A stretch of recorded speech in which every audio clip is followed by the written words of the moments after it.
السلام علیکم۔ آپ دیکھ رہے ہیں YouTube channel the legal hub میں ہوں عامر باسی۔ دوستو، آج ہم آپ کو ایک ایسے تاریخی مقدمے کے بارے میں بتانے جا رہے ہیں جس نے انٹرنیشنل لاء کی دنیا میں ایک نئی مثال قائم کی۔ یہ ہے نیورمبرگ ٹرائل۔ یہ وہ مقدمہ تھا جہاں تاریخ کے سب سے بڑے جنگی مجرموں کو انصاف کے کٹہرے میں لایا گیا۔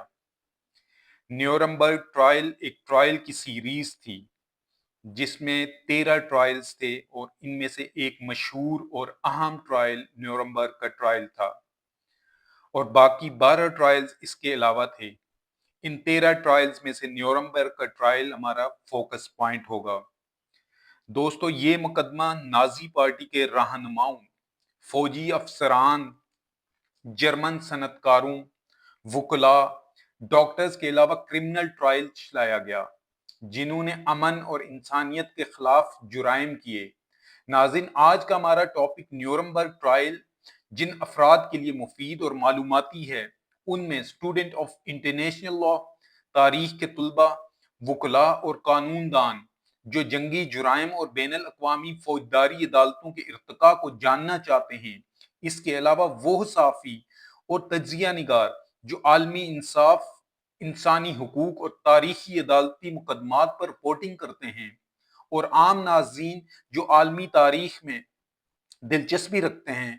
یہ ویڈیو ان سب کے لیے مفید، معلوماتی اور انفارمیٹو بنے گی، کیونکہ نیورمبرگ ٹرائل نے عالمی قوانین کی بنیاد رکھنے میں اہم کردار ادا کیا تھا۔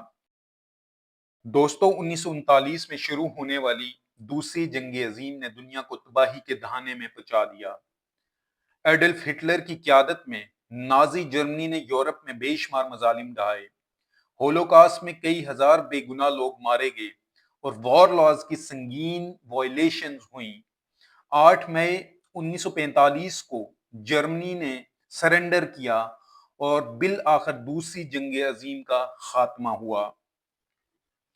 دوستو، 1945 میں الائڈ فورسز جن میں امریکہ، برٹن، سوویت یونین وغیرہ اور اس کے علاوہ ان کے کچھ الائز تھے جنہوں نے جرمنی کو شکست دی اور جنگ ختم ہوئی، لیکن سوال یہ تھا ان جنگی مجرموں کے ساتھ کیا سلوک کیا جائے؟ کیا انہیں بغیر کسی سزا کے چھوڑ دیا جائے یا تاریخ میں پہلی بار بین الاقوامی سطح پر ایک مقدمہ چلایا جائے؟ عالمی رہنماؤں میں جن میں سٹالن اور چرچل کا خیال تھا کہ ان تمام لیڈروں کو اگٹھے پھانسی دے دی جائے بجائے کسی لینتھی ٹرائل کے، لیکن امریکہ نے ٹرائل پر زور دیا تاکہ جرمن عوام کو ثبوتوں کے ساتھ ثابت کیا جائے کہ نازی رہنماؤں نے غلط کیا تھا، اور اس طرح ایک ہسٹری رقم ہو جائے گی اور اگلی جنریشن کوئی اس طرح کا غلط سٹیپ نہیں اٹھائے گی۔ ناظرین، 20 نومبر 1945 کو جرمنی کے شہر نیورمبرگ میں ایک خصوصی عدالت قائم کی گئی۔ اس عدالت میں 24 نازی رہنماؤں پر جنگی جرائم، انسانیت کے خلاف جرائم اور امن کے خلاف سازش کے الزامات لگائے گئے۔ نیورمبرگ کو ٹرائل کے لیے اس لیے سلیکٹ کیا گیا کہ یہ ہٹلر کے تمام پروپیگنڈاز نیورمبرگ سے ہی ہوتے تھے۔ اس کے علاوہ نیورمبرگ میں پیلس آف جسٹس نام کی ایک بڑی عمارت تھی جس میں 200 قیدیوں تک کو قید کیا جا سکتا تھا۔ دوستو، نیورمبرگ ٹرائل میں امریکہ، رشیا، فرانس اور برٹن جیسے ممالک شامل تھے، اور انہی ممالک سے ججز کو شامل کیا گیا، اور ان ججوں نے ایک IMT انٹرنیشنل ملٹری ٹرائبونل بنایا اور لوگوں پر کیس چلائے گئے۔ ان ججز نے کرائمز کی 4 سیریز کو اسٹیبلش کیا۔ ان 4 سیریز یا ان کیٹیگریز کو اگر ہم دیکھیں تو ان میں فرسٹ پہ آتی تھی کرائم اگینسٹ پیس، سیکنڈ میں تھا وار کرائم، اس کو اسٹیبلش کیا، تھرڈ میں کرائم اگینسٹ ہیومینٹی، اور فورتھ میں conspiracy to commit these crimes. یہ 4 کیٹیگریز ان ججز نے اسٹیبلش کی اور یہ شامل تھیں۔ دوستو، اس مقدمے میں پہلی بار انسانیت کے خلاف جرائم کی اصطلاح قانونی طور پر استعمال کی گئی۔ کئی بڑے نازی رہنماؤں کو سزائیں دی گئی، جن میں ہرمن گورنگ تھا جو جرمن ایئر فورس کا چیف تھا۔ اس کے علاوہ روڈولف ہس جو ڈپٹی لیڈر تھا نازی پارٹی کا۔ مزید اس میں رابن ٹراپ تھا جو فائنینس منسٹر تھا ہٹلر کے دور میں۔